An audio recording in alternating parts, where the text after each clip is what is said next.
This is NEPM's Valley Voices Summer Shorts podcast. I'm Valerie Reiss from Northampton, Massachusetts, and this is my story, Gratitude Lists. I chose this story because I've been wanting to narratively explore my complicated relationship with my father.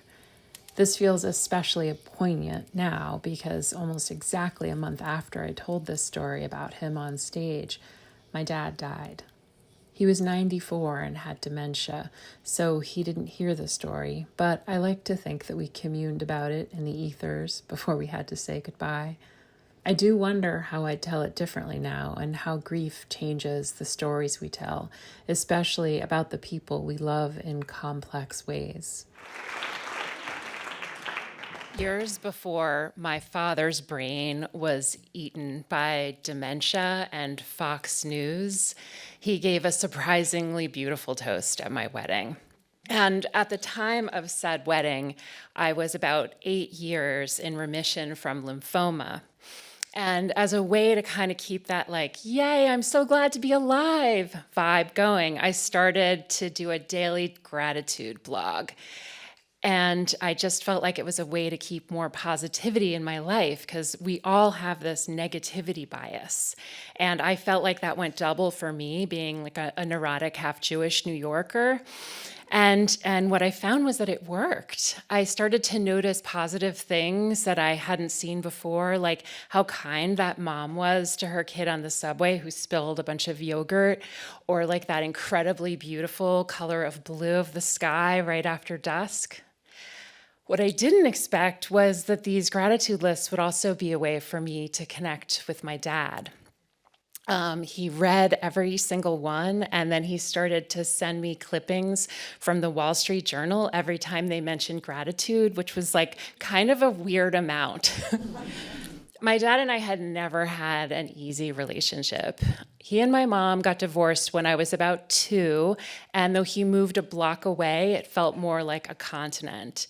He was an entrepreneur, which in his words meant that you get to choose which 14 hours a day you work. So it seemed to me that he was always buried in a phone call or writing something on a yellow legal pad. And, it was really just not an easy time. And I'm spacing out. And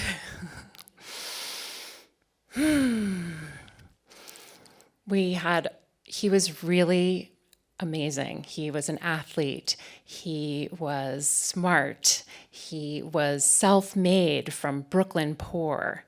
And one thing he also was that I realized was a narcissist. Non-malignant, but not entirely benign. I was artsy and opinionated, and we would have these arguments, and afterward, I would just sort of be handed my opinions and my sense of self back to me as pulp. And throughout my 20s, we had these horrible arguments. On the phone, we would be screaming, and we would hang up and have months worth of silences in which I roiled in either kind of like a self-righteous rage or like a hopeless shame for having lost control.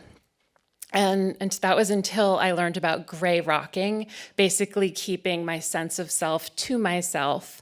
And I also started to cultivate a sense of gratitude for my dad and all the amazing things that he did offer me, which was encouragement about my writing, financial support, and these surprising, amazing moments of tenderness. Like when I was going through chemotherapy, he called me every single day just to say hi. I went through a terrible breakup that everyone else was really glad to see happen. And he was the only one who really offered me a lot of sympathy. And then it seemed that his negativity bias compounded when he started watching Fox News all day, every day, and started saying things like, climate change is a hoax, the New York Times is fake news, and voted for Trump again and again. Despite having 5 daughters, he called the Access Hollywood tape locker room talk. But before that, we had kind of reached a fragile entente for a while at the time of my wedding.